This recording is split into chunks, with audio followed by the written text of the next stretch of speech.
Hello friends, welcome to Ainu's kitchen. നമ്മൾ ഇന്ന് ഒരപ്പത്തിൻ്റെ video ആണ് ഷെയർ ചെയ്യാൻ പോകുന്നത് കേട്ടോ. അപ്പോൾ ഇത് കാണുമ്പോൾ കിണ്ണത്തപ്പമാണോ എന്നൊരു ഡൗട്ട് വരും. നമ്മൾ കിണ്ണത്തപ്പത്തിന് എല്ലാവർക്കും അറിയായിരിക്കും, ഇങ്ങനെയല്ല, ഈ ഒരു സൈഡിലൊക്കെ ഇങ്ങനെ ഒരു രീതിയിലല്ലല്ലോ. നമ്മളിപ്പോൾ ഇത് ഒരപ്പമാണ് ചെയ്യാൻ പോകുന്നത്. ഈസ്റ്ററും അതുപോലെ തന്നെ ക്രിസ്മസിനൊക്കെ കൂടുതലായിട്ട് ആളുകൾ ഉണ്ടാക്കാറുള്ളൊരു ഐറ്റമാണ്. പണ്ട് കാലത്തൊക്കെ ഒരുപാട് പേര് ചേർന്ന് കനലൊക്കെ ഉപയോഗിച്ചിട്ടായിരുന്നു ഇത് ഉണ്ടാക്കുന്നത്. അപ്പോൾ ഇപ്പം നമുക്ക് പെട്ടെന്ന് റെഡിയാക്കാൻ പറ്റുന്ന രീതിയിലാണ് നമ്മൾ ഇന്ന് ചെയ്യാൻ പോകുന്നത്. കാരണം എന്ന് വെച്ച് കഴിഞ്ഞാൽ എല്ലാവർക്കും അതിനുള്ള ടൈം ഇല്ല, അതുപോലെ കഴിക്കാൻ ആളുകളില്ല. അപ്പോൾ നമുക്ക് കുറച്ചുണ്ടാക്കിയാൽ മതിയല്ലോ. അപ്പോൾ എന്തായാലും നമുക്ക് വീഡിയോയിലോട്ട് പോകാം.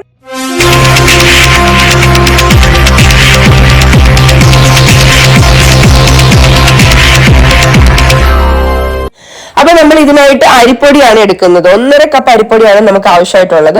അപ്പോൾ നമ്മൾ 1 കപ്പ് ഇപ്പം ഇട്ട് കൊടുത്തിട്ടുണ്ട്. അപ്പോൾ നമ്മൾ മെഷറിംഗ് കപ്പിന്റെ ഒരളവാണ് ഇവിടെ പറയുന്നത് കേട്ടോ. അപ്പോൾ നിങ്ങളുടെ അടുത്ത് അവൈലബിൾ ആയിട്ടുള്ള ഏത് കപ്പാണോ അത് നിങ്ങൾക്ക് എടുക്കാം. ഇനി നമുക്ക് 1/2 കപ്പ് അരിപ്പൊടിയാണ് ഇട്ട് കൊടുക്കുന്നത്. അപ്പോൾ 1.5 കപ്പ് അരിപ്പൊടി നമ്മൾ മൊത്തം ഇട്ട് കൊടുത്തിട്ടുണ്ട്. ഇനി 1/4 ടീസ്പൂൺ ഉപ്പാണ് നമുക്ക് ഇതിലേക്ക് ചേർത്ത് കൊടുക്കേണ്ടത്. ഇനി നമ്മൾ 1/4 കപ്പ് പഞ്ചസാര എടുത്തിട്ടുണ്ട്. അപ്പം നിങ്ങൾക്ക് നല്ല 1/4 കപ്പ് എന്ന് പറഞ്ഞാൽ അത് അത്യാവശ്യം വലിയ മധുരം ഉണ്ടാവില്ല. വേണമെന്നുണ്ടെങ്കിൽ നിങ്ങൾക്ക് 1 കപ്പ് വരെ ചേർത്ത് കൊടുക്കാം. ഇനി നമ്മൾ ഒരു 1/2 ടീസ്പൂൺ വരുന്ന രീതിയിൽ ഏലക്കാപ്പൊടിയും കൂടെ ചേർത്ത് കൊടുക്കാം. ഇനി നമ്മൾ എടുത്തു വെച്ചിട്ടുള്ളത് 4 കപ്പ് തേങ്ങാപ്പാലാണ് കേട്ടോ. ഈ തേങ്ങാപ്പാലിൽ നന്നായിട്ട് തന്നെ മിക്സ് ചെയ്തെടുക്കാം. ഇതിപ്പോൾ ഇതിന് അടിയിൽ ഒരു തേങ്ങാപ്പാൽ കുറച്ചു നേരം എടുത്ത് വെച്ചതിന്റെ ആ ഒരു തേങ്ങയുടെ പൊടിയാണ്. അത് സാരമില്ല, നമുക്ക് അങ്ങ് ഒഴിച്ചു കൊടുക്കാം കേട്ടോ.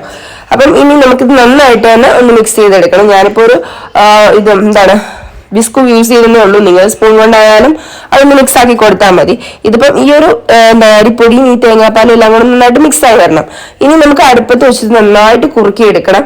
ഇത് നമ്മൾ കുറച്ച് ക്വാണ്ടിറ്റി ഉള്ളതുകൊണ്ട് നമുക്ക് പെട്ടെന്ന് കുറുകി കിട്ടും. അതുപോലെ തന്നെ പെട്ടെന്ന് നമുക്ക് പണി കഴിയും. പക്ഷെ പണ്ടൊക്കെ എന്ന് പറയുന്നത് എല്ലാവരും കൂടി ചേർന്ന് ഒരുപാട് ക്വാണ്ടിറ്റിയിൽ ഇത് ഉണ്ടാക്കാറുണ്ട്. ഇപ്പൊ നമ്മൾ ഒരു 2 ടേബിൾ സ്പൂൺ നെയ്യാണ് ഒരു പാനിലേക്ക് ഒഴിച്ചു കൊടുത്തിട്ടുള്ളത്. ഇനി നമുക്ക് കുറച്ച് നട്ട്സും കിസ്മിസും ഇതിൽ വറുത്ത് കോരിയെടുക്കണം.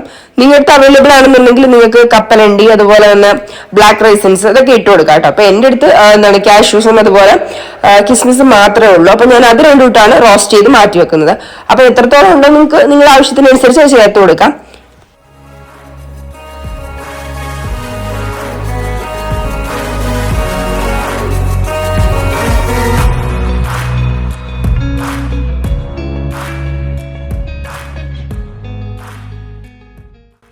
നന്നായിട്ട് റോസ്റ്റ് ചെയ്തതിനു ശേഷം നമുക്ക് ഇതിൽ നിന്നൊന്ന് കോരി മാറ്റി വെക്കണം കേട്ടോ.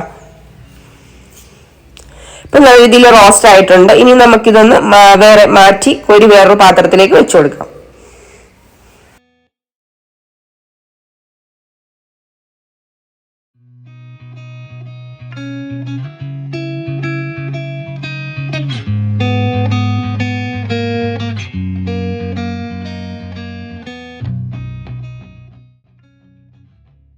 ഇപ്പൊ നമ്മുടെ നട്ട്സും കിസ്മിസും എല്ലാം നമ്മൾ വറുത്ത് കോരി മാറ്റി വെച്ചിട്ടുണ്ട്.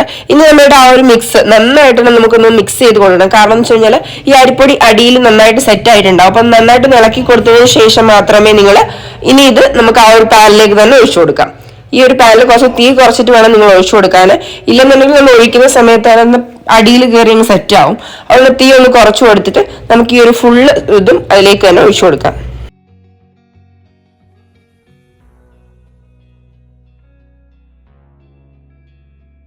ഇനി നമുക്ക് തീ കുറച്ചിട്ടിട്ട് വേണം നമ്മൾ ഇതൊന്ന് ഇളക്കിയെടുക്കാൻ. അതായത് ഒരു ലോ ടു മീഡിയം ഫ്ലെയിം ആ ഒരു ഇതിൽ മതി. അതിൽ കൂടി കഴിഞ്ഞു കഴിഞ്ഞാൽ പെട്ടെന്ന് തന്നെ ഇതങ്ങ് കുറുകി കട്ട കെട്ടും കേട്ടോ. നമുക്കറിയാം അരിപ്പൊടി ആയതുകൊണ്ട് തന്നെ പെട്ടെന്ന് കുറുകി കട്ട കെട്ടും. നമുക്ക് അങ്ങനെ ആയിക്കഴിഞ്ഞാൽ നമ്മൾ ഉദ്ദേശിക്കുന്ന ആ ഒരു ടെക്സ്ചറിലേക്ക് നമുക്കിത് കിട്ടില്ല. അതുകൊണ്ട് തന്നെ നമുക്കിത് അതിന്റെ കൂടെ തന്നെ ഇതൊന്ന് വെന്ത് കിട്ടിയും കൂടെ വേണമല്ലോ. അപ്പൊ നമുക്ക് നന്നായിട്ട് ഇതൊന്ന് നല്ല കുറുക്കി എടുക്കണം. അപ്പം അതിൻ്റെതായിട്ടുള്ള രീതിയിൽ തന്നെ നിങ്ങൾ ഇളക്കണം. സൈഡിലും അടിയിലും ഒക്കെ നല്ല രീതിയിൽ ഇളക്കണം. അതുപോലെ തന്നെ തീ ഫ്ലെയിം ഒരിക്കലും കൂട്ടിക്കൊടുക്കാൻ പാടില്ല.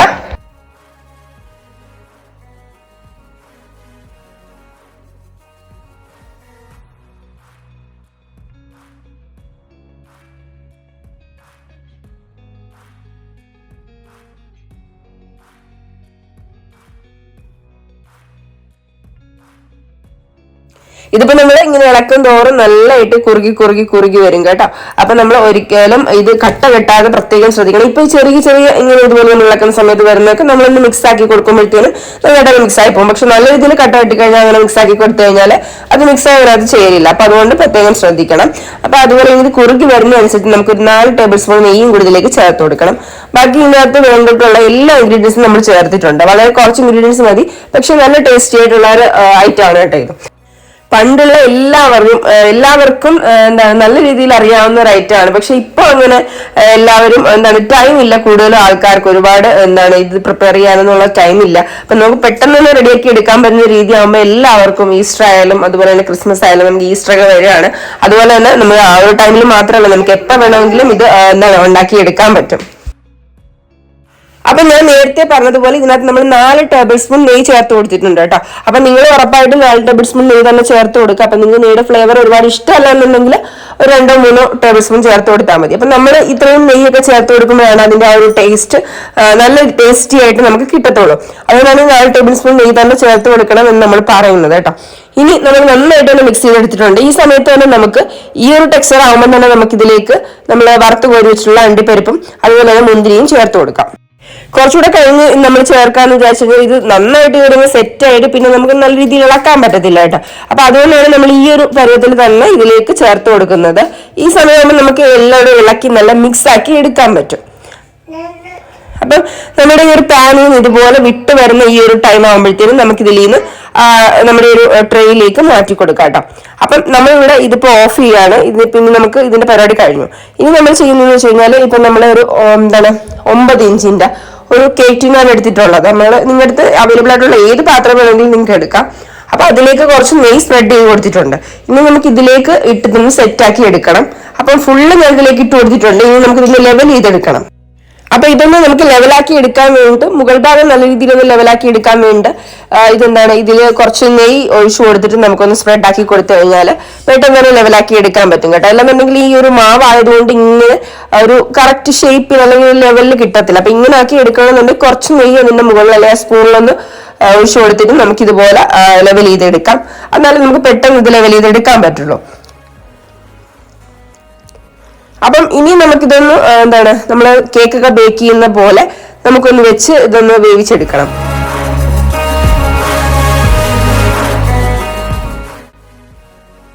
ഇപ്പൊ നമ്മൾ സ്പൂൺ കൊണ്ട് നല്ല രീതിയിൽ ഫുള്ള് ലെവൽ ചെയ്ത് എടുത്തിട്ടുണ്ട്. ഇനി നമുക്കൊരു ചരുവമാണ് നമ്മൾ വെച്ച് കൊടുത്തിട്ടുള്ളത്. അതിലൊരു തിരികെ ഇട്ട് കൊടുത്തിട്ടുണ്ട് കേട്ടോ. അപ്പം നിങ്ങൾക്ക് ഏത് പാത്രം വേണമെങ്കിലും എടുക്കാം. നല്ല രീതിയിൽ നിറച്ച് വെച്ച് ഇതൊന്ന് വേവിച്ചെടുക്കണം. അപ്പൊ ഇതിൽ വെള്ളമോ കാര്യങ്ങളോ ഒന്നും ചേർത്ത് കൊടുക്കണ്ട. അതുപോലെ ഉപ്പോ അങ്ങനെയുള്ള ഒന്നും ഒരു സംഭവം വേണ്ട. ഇതിൽ ജസ്റ്റ് തിരികെ വെച്ച് കൊടുത്താൽ നമ്മൾ കേക്കൊക്കെ ഗ്യാസിൽ വെച്ച് ബേക്ക് ചെയ്യുന്ന രീതിയിൽ തന്നെ നന്നായിട്ട് തന്നെ നമ്മൾ അടച്ചു വെച്ച് വേവിക്കണം എന്നുള്ളതേ ഉള്ളൂ. അപ്പം ഇനി നമ്മൾ ഇത് വെച്ച് കൊടുത്തിട്ടുണ്ട്. ഇതിൽ ഇനി വേണമെന്നുണ്ടെങ്കിൽ നിങ്ങൾക്ക് ഗ്യാസിൽ വെച്ചിട്ട് തന്നെ ചെയ്യണമെന്നില്ല, പുറത്ത് വെച്ചിട്ട് വേണമെങ്കിലും ചെയ്യാം. ഞാനിപ്പം പുറത്ത് വെച്ചിട്ട് ചെയ്യാൻ വിട്ടുപോയതാണ്. അപ്പൊ ഞാൻ പിന്നെ വിചാരിച്ചു അടയ്ക്കുന്നതിന് മുന്നേ ചെയ്ത് കൊടുത്താൽ മതിയല്ലോ. അപ്പൊ നമ്മൾ കുറച്ച് കാഷ്യൂസും അതുപോലെ തന്നെ കുറച്ച് കിസ്മിസും കൂടെ ചുമ്മാ ഒന്ന് ഡെക്കറേറ്റ് ചെയ്യാൻ വേണ്ടി അതിന്റെ മുകളിൽ വെച്ച് കൊടുക്കുന്നുണ്ട്. ഇത് വേണമെന്നുണ്ടെങ്കിൽ മാത്രം വെച്ച് കൊടുത്താൽ മതി, ഇല്ലെങ്കിൽ കുഴപ്പമൊന്നുമില്ല കേട്ടോ. ഏകദേശം ഒരു 40 to 50 മിനിറ്റോളം നമുക്കിത് ഒരു മീഡിയം ഫ്ലെയിമിൽ വെച്ച് വേവിച്ചെടുക്കണം. എന്നാൽ മാത്രമേ നന്നായിട്ട് വെന്ത് കിട്ടത്തുള്ളൂ കേട്ടോ. അപ്പം ഏകദേശം 1 മണിക്കൂറോളം വരെ എടുക്കാം. കാരണം നമ്മുടെ ഗ്യാസിന്റെ ഫ്ലെയിം അനുസരിച്ചിരിക്കും. നമ്മൾ മീഡിയം ഫ്ലെയിമിൽ വെച്ചാലും നമ്മുടെ ഓരോരുത്തരെയും ഗ്യാസിന് ഇതെന്ന് പറയുന്നത് അത് ഡിപ്പെൻഡ് ചെയ്തിട്ടായിരിക്കും ഇത് വേവുന്ന ടൈം എന്ന് പറയുന്നത്. അപ്പൊ നിങ്ങൾ എന്തായാലും ഇത് വെന്ത് കഴിഞ്ഞ് തോന്നണമെങ്കിൽ ഒരു സ്റ്റിക്ക് വെച്ചിട്ട് കുത്തി നോക്കി നന്നായിട്ട് വെന്തെന്ന് ഉറപ്പ് വരുത്തിയിട്ട് മാത്രമേ ഇത് എടുക്കാവുള്ളൂ കേട്ടോ. അപ്പൊ ഇനി നമുക്കിങ്ങനെ അടച്ചു വെച്ച് കൊടുക്കാം. ഇത് പണ്ടൊക്കെ ചെയ്യുന്ന സമയത്ത് ഞാൻ പറഞ്ഞതുപോലെ ഇതിന് മുകളിലും കൂടി കനൽ ഇട്ട് കൊടുത്തിട്ടാണ് ഇത് ചെയ്തെടുക്കുന്നത്. അതായത് നമ്മൾ അടച്ചു കൊടുക്കുന്ന അടപ്പിന് മുകളിൽ അലൂമിനിയത്തിന്റെ അടപ്പൊക്കെ ആയിരിക്കുമല്ലോ വെക്കുന്നത്, അതിന് മുകളിൽ കനൽ ഇട്ട് കൊടുത്തിട്ടാണ്. അപ്പൊ പെട്ടെന്ന് തന്നെ മുകൾ ഭാഗമൊക്കെ നന്നായിട്ട് വെന്ത് കിട്ടും. അപ്പൊ നമ്മൾ ഇപ്പൊ ഇത് സെറ്റായി വന്നിട്ടുണ്ട്. ഏകദേശം 40 to 50 മിനിറ്റ് അല്ലെങ്കിൽ ഒരു മണിക്കൂറൊക്കെ ആവട്ടോ ഇത് സെറ്റായി വരാൻ വേണ്ടിട്ട്. ഇനി നമുക്കിതൊന്ന് എടുക്കാം. പാത്രത്തിൽ കൈതട്ടാൽ സൂക്ഷിച്ചു എടുക്കാൻ നല്ല ചൂടുണ്ടായിരിക്കുമല്ലോ. അപ്പം നമ്മളിവിടെ എടുത്ത് മാറ്റി വെച്ചിട്ടുണ്ട്. അപ്പൊ ഇതിന് നന്നായിട്ടൊന്ന് ചൂടാറിയതിനു ശേഷം മാത്രമേ നമുക്ക് ഡിമോൾഡ് ചെയ്യാൻ പറ്റത്തുള്ളൂ. അതുപോലെ തന്നെ ഇത് ഡിമോൾഡ് ചെയ്യാൻ കുറച്ച് പാടാണ്. കാരണം വെച്ച് കഴിഞ്ഞാൽ നമ്മൾ ഈ ഒരു സൈഡൊക്കെ നമുക്ക് നന്നായിട്ടൊന്ന് മൊരിഞ്ഞ് ആ ഒരു ടെക്സ്ചറിലേക്ക് മാറും. നമ്മുടെ കേക്ക് പോലെയോ അല്ലെങ്കിൽ കിണ്ണത്തപ്പത്തിന്റെ ആ ഒരു ഇതോ ആയിരിക്കത്തില്ല. നമുക്ക് നല്ല രീതിയിൽ സൈഡൊക്കെ ഒരു മൊരിഞ്ഞോ അല്ലെങ്കിൽ ആ ഒരു ടൈപ്പിലേക്ക് ഒരു കുറച്ച് ഇതായിട്ടുള്ള ഒരു ടൈപ്പിലേക്ക് മാറും. അപ്പം നിങ്ങൾക്ക് ഈ ഒരു അപ്പം ഇഷ്ടമായിട്ടുണ്ടെങ്കിൽ ഉറപ്പായിട്ട് ലൈക്ക് ചെയ്യാനും ഷെയർ ചെയ്യാനും കമന്റ് ചെയ്യാനും സബ്സ്ക്രൈബ് ചെയ്യാനും മറന്നു വേണ്ടേ. അതുപോലെ തന്നെ നിങ്ങൾ ചെയ്ത് നോക്കിയിട്ട് ഫീഡ്ബാക്ക് പറയാൻ മറക്കണ്ട. അപ്പൊ അടിപൊളിയായിട്ട് നമുക്ക് പെട്ടെന്ന് തന്നെ റെഡിയാക്കി എടുക്കാൻ പറ്റുന്ന നല്ലൊരു റെസിപ്പിയാണ്. അപ്പം അടുത്ത വീഡിയോ വരുന്നത് ബൈ.